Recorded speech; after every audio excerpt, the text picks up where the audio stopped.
Hey guys, this is Trevor, and today I'm going to show you how to assemble the 6-coup urban track bike. This bike is available at fixiecity.com for $2.99. Go check it out. If you purchased this bike from us, thank you for making this purchase. And I'm going to show you today how to set it up and assemble it without having a bike stand. A few tools you'll need to get started are a 4 and 5 millimeter Allen key set and a 15 millimeter wrench, as well as a box cutter knife or scissors to open the packaging with. Alright, so let's get started. Alright, the first thing to do is take the packaging off, so break out your box cutter knife and let's get going.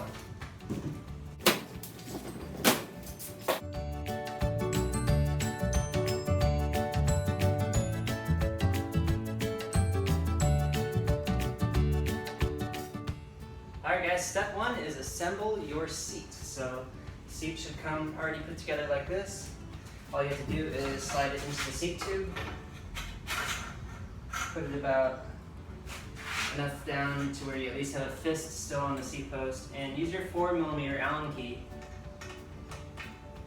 to secure the seat post until it's completely solid. Don't over tighten it, just enough. Alright guys, next we're going to assemble the handlebars. So for the handlebars, grab your 4 millimeter Allen key and take all the bolts off of the stem clamp. Alright, then grab your handlebars. Put the bike up straight, and you want to make sure that the bolts that are on the brake levers are facing down. That'll tell you that the handlebars are put up the right direction. So find which way the cables intersect correctly, and if you turn it forward it'll be kind of awkward, so turn it back and the cables should fit nice and snug. If you need to turn the handlebar a little bit to get it on the first time, it's fine. You don't need to get it perfect right now. All we're doing is a basic assembly. We're going to do the adjustments later on. So then put the stem clamp back on the front with holding it with your left or right hand. Use my left hand. I use my thumb and my forefinger here, and then my middle finger is holding the bottom here, and the rest of my hand is resting on the stem. It makes it a little bit easier to accomplish this. Otherwise you might need two people to get it done. Alright, so now using your fingers, just finger tighten the bolts back into the stem clamp. And then using your 4 millimeter Allen wrench, securely fasten those down. Don't do it too tight because you're going to be doing adjustments later on, so just do it enough right now so that it's solid and won't be moving around. Alright guys, now we're going to mount the front wheel on the bicycle. This is a really easy job to do. Front wheel has these 2 bolts. You don't have to take them off all the way, just loosen them all the way out to the end on each side. Okay, once that's done, go over to the front fork, remove the packaging if you haven't already. Take the wheel, look at the grooves on the wheel set. They should be facing one direction, and the point at which they groove in towards each other is the forward facing direction, so make sure those are facing forward.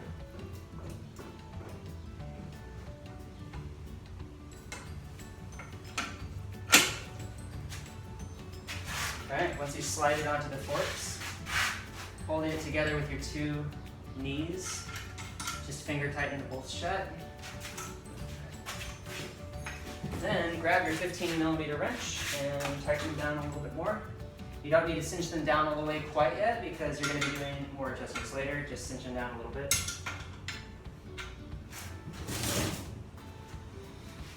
And that's the front wheel. Alright guys, now we're going to set up the pedals. So in your box there should be a smaller box, and this is the pedal box. So take your little knife and 4 scissors and break it open.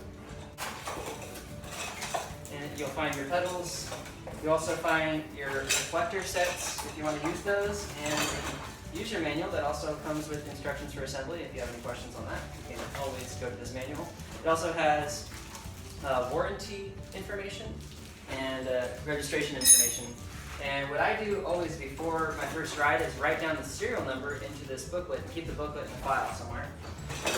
And the serial number of the bike can be found underneath the bottom bracket.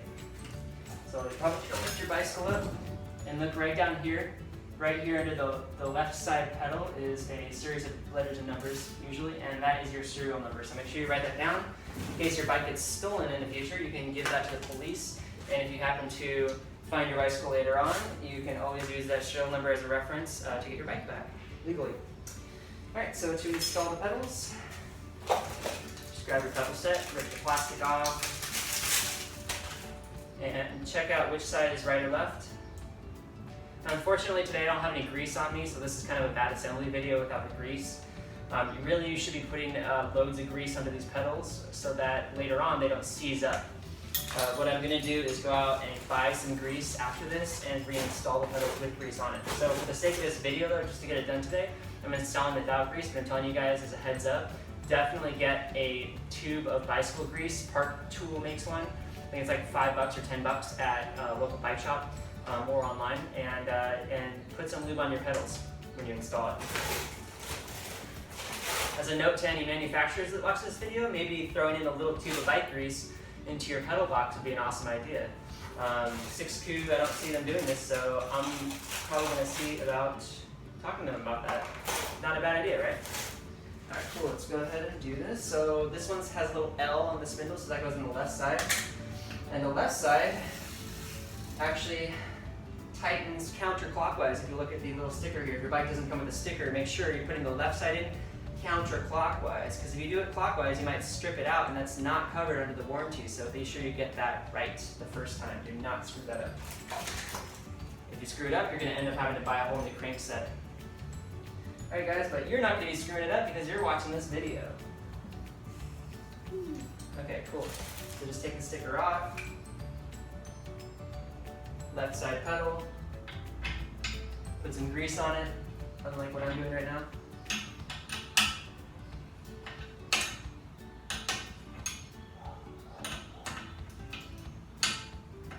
And tighten counterclockwise. Now, one trick to doing this is to put the wrench into the pedal spindle and just pedal backwards. That will automatically tighten counterclockwise. Just do it until it's tight. And move around until you have a good position here, mechanical inclination, and push it down. All the way to that crank set. And you guys are good. And just flip the bike around, put the other pedal on.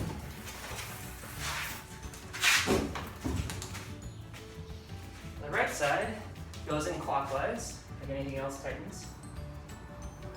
So the sticker should tell you that, but in case you didn't know, right side goes in regular clockwise. So that means right on the top and left on the bottom, clockwise rotation. So just take your spindle, put some grease on it, unlike what I'm doing right now. And kind of finger tighten until you feel it catch in the threads. If you feel it hold up for any reason, don't push it, pull it back out. And what I usually do is turn it counterclockwise until I feel it kind of straight and lock in, and then I turn it clockwise to start turning into the pedal. So just wait till it locks in there.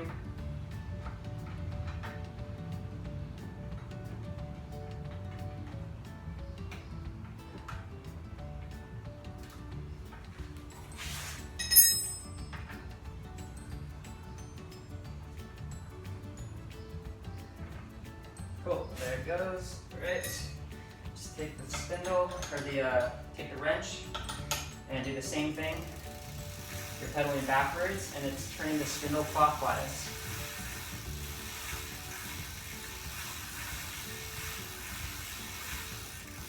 Alright, now it's held up. Turn it back around, get some mechanical inclination here. Here we go. And I can kind of crank it down. Okay, cool. All good, pedals are installed. Alright, we've gotten most of the bike put together. That was 80% of the assembly. Now it's time for some fine-tuning adjustments. The fine-tuning adjustments we're going to do are the front brake, the rear brake, both front and rear brake levers, the seat, the chain and the chain tension, the front and back wheel level, and make sure it's straight up and down, and then we're going to fill the tires up with air, and we should be done with this. Sometimes you get a bike, and I'm just going to warn you guys, the wheels might not be completely true because they came from the factory. They didn't come from a bike shop that delivered it to you. It came from a factory in China. So the wheels being out of true is not that big of a deal. It kind of takes away from your efficiency while pedaling. So if your wheel happens to be wobbly when you get it, and that's a sign of not being true, take it to your local bike shop and pay them the 10, 20 bucks that they'll charge you to true your wheel, and you're gonna have a really nice time riding. So yeah, just a heads up on that, guys. Make sure that your wheels are true before you start doing longer rides, because otherwise it's going to be really inefficient and it'll actually wear your tires out more too. Alright, so let's get into the fine-tuning adjustments. Alright, so we're going to start with the front brake. Grab your 5mm wrench, loosen up the brake clamp just a tad. And the first thing we want to do is line up these brake pads. We want to toe them in. We then want to line them up with the correct braking surface on the rim. So the little bolt that holds them in is a little bit smaller than this big bolt usually.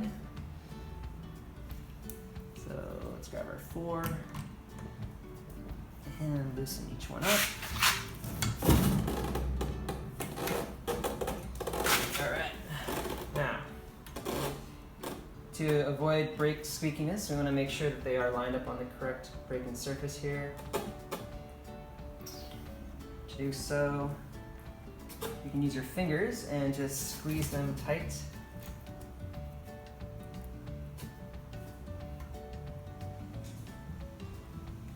Alright, I got this one, and use your thumb, because that you'll hold this brake down and you'll basically be pushing the nose of it in. And by toeing in your brakes, you're going to be applying pressure to one part of the brake at first, so that's less friction on the entire brake pad, which should avoid the squeaking syndrome that sometimes, squeaking symptom that sometimes people see or hear when they first start riding. We're going to do the same thing here. Just apply pressure with your thumb. Make sure it's on that braking surface, which is on the top. And really crank it down. Cool, and when you're looking at it from the top, you should see the nose of it is mostly in first. The toe of the brake. Toe is the top, the front. All right, great. So now we're going to adjust the cable tension. The handbrake is completely loose right now. So what I do to do that is take your right hand, squeeze in the brakes, use your left hand and pull the cable tight. Break out your 5mm Allen key. And just hold it all the way down and tighten as much as you can. Brakes will release just a little bit and you'll have the tightest brake. You want to make sure the lever isn't going any farther than like a quarter of the way, because you want to make sure that whole part is just squeezing it tight. So you want to touch it, just about that much play to touch it, and the rest of it squeezes down. And you should be good. Let's get on to the back brake. All right, so the same deal here with the back brake. There's just a longer distance you're gonna have to deal with. So let's make sure that this cable's twisted down. Since there's that longer distance, we're gonna be relying on the pressure of the brakes to kind of hold them in there. So make sure you tighten the cable tensioner down all the way, and then use your 4mm. And instead of doing both, let's just do one at a time. So grab your rear handle, tighten down that brake all the way, and as you can see, it's not really tightening much. Need to tighten the cable down quite a bit more than that.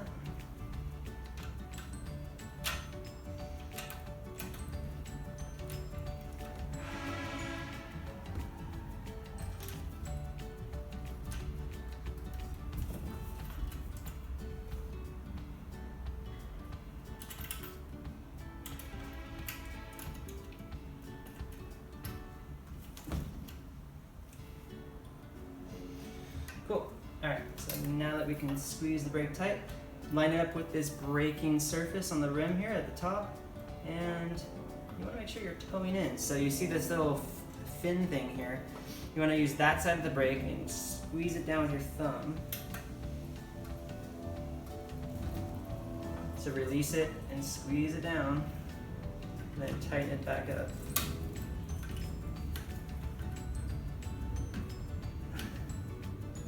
Cool. That's going to toe in your brake, so you'll get the best braking power out of it and avoid that squeaking sound.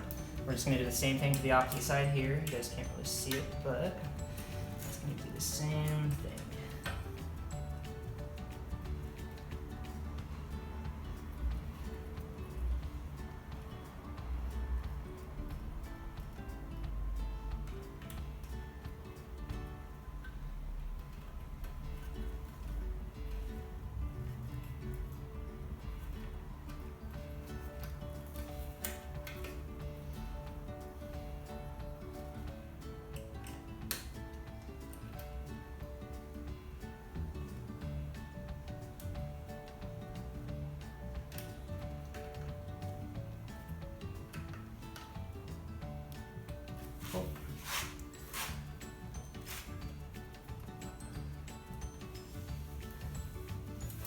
Alright, so the brakes are a little bit loose right now. I'm gonna do the final adjustment. Oops. So the brakes are a little bit loose right now. I'm gonna have to do the final adjustment. Loosen up this cord here, pull it all the way tight.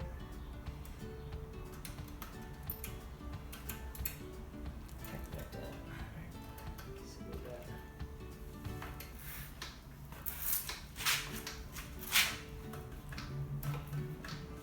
Alright, cool. The front and rear are about the same, so there's your basic cable adjustments.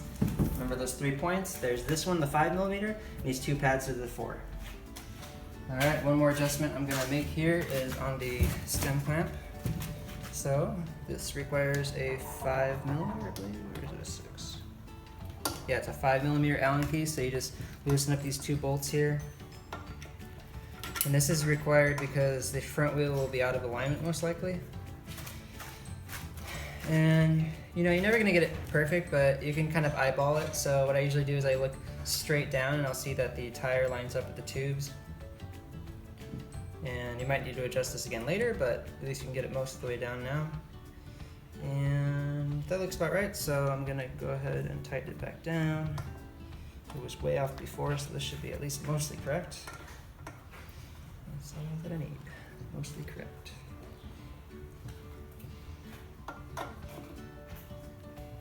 Cool. Alright, that's done. Alright guys, next we're going to pump up the tires. So in order to pump up tires on a road bike, fixed gear bike like this one, you're going to need a Presta valve. Presta valves are the smaller kind of valve. You can buy a bike pump at your local shop or online that has both a Schrader and a Presta valve. But the difference is that Presta valves have these little tiny nozzles that you have to unscrew, and then you can press in and it releases air. So that's a Presta valve. It's an Italian, European version. And the Schrader valve is the big one. That's the one you guys are probably all familiar with. They come on mountain bikes usually, beach cruisers, fat tire bikes, all the big fat tubes have Schrader valves. But we're gonna be working with the Presta valve. So make sure you either get a bike pump that has a Presta valve adapter in there already, or you can buy a Presta valve adapter to put it onto your Schrader valve bike pump if you only have that. All right, but as long as you have that Presta valve adapter, you just want to unscrew this all the way and then put it in there nice and snug. Snug it down as far as you can possibly go. Pull the tab back and pump it up to about 115 psi. Yeah, right here it says maximum inflated tire pressure recommended is 110 psi. So I said 115, I meant 110. Alright, so when you're done with that, just unconnect the flap. And screw that little thing shut there. Put that to the end. And if you have that cap, you can screw it back on. It's really not that necessary. It's just kind of nice. Alright, and then we'll do the back tire. Same thing. You just unscrew it. Put it in all the way. Close it shut. And 110.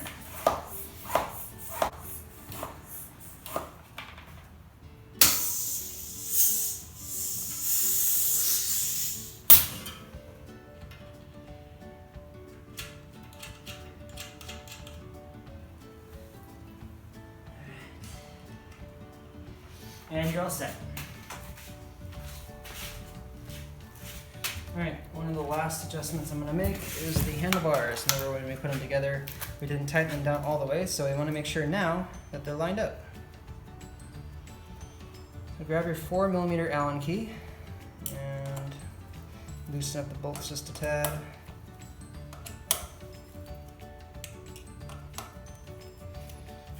Kind of wiggle them around a little bit, try to find the even spot width and the correct spot on the height. And if you need to look at it, kind of sit back on your bike and take a look at it. You want it to be comfortable with the brake levers about where your fingers are going to be. You want it to be sort of going up. The riser bar goes up and straight out, not down or too far forward. So once you get that position just about right, keep it there. Tighten the bolts down. Don't tighten them one at a time. Tighten, you know, a little bit on one, a little bit on another, so that they all evenly go down correctly. This last stage, you want to definitely cinch them down nicely so that they hold your handlebars in place, because nothing's worse than being on a ride and all of a sudden your handlebars go way out of whack. It's not so bad on riser bars, but it's worse on like if you're doing drop bars or bull horns or something like that. Hard to control them.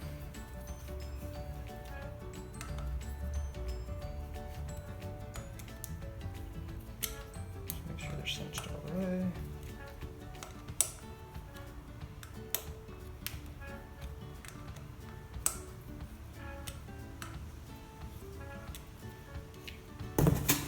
One more small adjustment you guys may need to make is on this brake caliper itself. I forgot to mention this. There's a little bolt back here, and if you feel it wiggling around a lot, which it might be loose, you take your 5mm Allen key, insert it into this little bolt back here, and tighten it down all the way. I've already done it on the front brake, so I'll turn it around and show you how to do it on the back brake.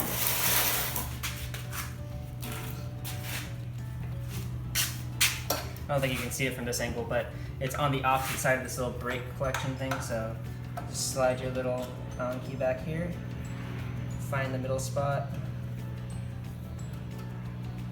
and then tighten it down. That way your brake caliper will stay in place. Won't be wiggling around a lot. Alright, so one more change you guys might want to make before you start riding your bike is changing it from single speed to fixed gear. Luckily, these bikes come with flip-flop hubs, which make it really easy because the fixed gear and single speed cog are already installed.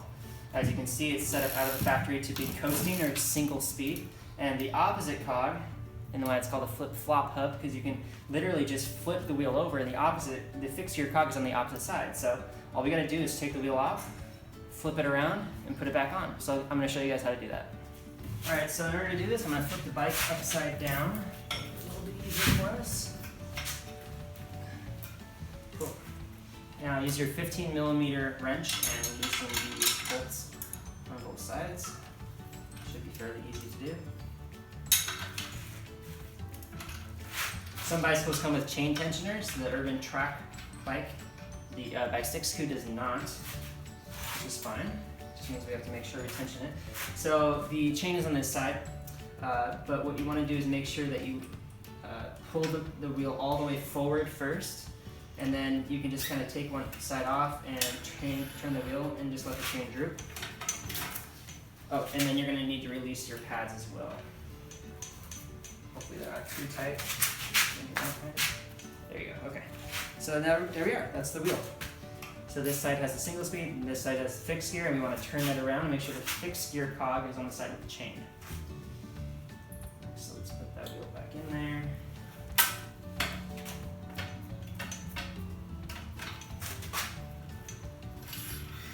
And same deal with the chain again, you can just put it on the top and turn it down.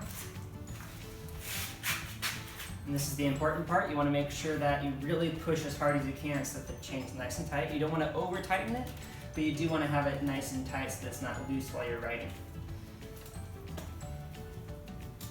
Grab your wrench again, push it forward, kind of eyeball it too here at the bottom. You want to make sure that at this point the wheel looks like it's matching up with the frame properly. And that means that you're not going to be pushing on one brake pad or the other. You can also look at the brake pad and make sure it's lined up properly. So just kind of do an eyeball here. Line it up good. Maybe use a few fingers at this little point right here to press the tire in, the wheel. Finger tighten the bolts down, one side and then the other. You kind of tighten one end. Watch the wheel, make sure it doesn't get out of alignment. You can easily go to one side or the other. Like here, it's gone to the left side. So now I'm going to loosen this up a little bit. Pull a little bit. Push it back over. Maybe do this one first. That's a little bit better.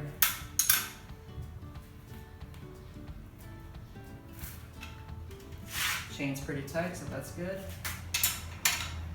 Make sure you tighten these down all the way because you don't want that rear wheel coming off. Okay. Should be good. And now you're fixed gear. So that's how you change a single speed into a fixed gear Fixie. Alright guys, that's how you assemble the 6 Urban Track bike. And this assembly video can be used for other bicycles as well because a lot of the same concepts apply. So once you've assembled and fine-tuned and adjusted your bike, it's time to take it for a test drive. During your test ride, a few things to keep in mind is to test both your brakes a lot. You want to make sure that they're stopping you good, and that even when you push down a little bit, that they're not squeaking too loud, because once you get out on the long ride and you got really squeaky brakes, it kind of sucks to squeeze them down all the way and make a big squeak. So check for squeakiness, and if you have squeakiness, practice that towing in technique that I was talking about at the brake pads. And if they just don't stop squeaking, then you'll definitely need to just go online or go to your bike shop and get a new set of brake pads, because sometimes the brake pads come and they can be kind of old or something like that from factory direct bikes. So make sure you test the brakes, make sure you test the tension of the chain and the pedaling, and just have some fun out there, guys. You'll probably need to refill your tires after the first couple rides, because usually after the first ride or two, especially if they're longer rides, it tends to wear out the bike a little bit in the beginning, so just make sure that you do the proper maintenance on it. Go and get yourself some grease when you install your pedals, like I didn't do in this video, but I'm going to do after this video. And have some fun. Look forward to doing a review video in the future. Make sure you subscribe to us on YouTube, comment if you have any questions, and go check out fixiecity.com for all your fixed gear riding needs. Alright, again, this is Trevor, guys, and I will see you out there in the bike path.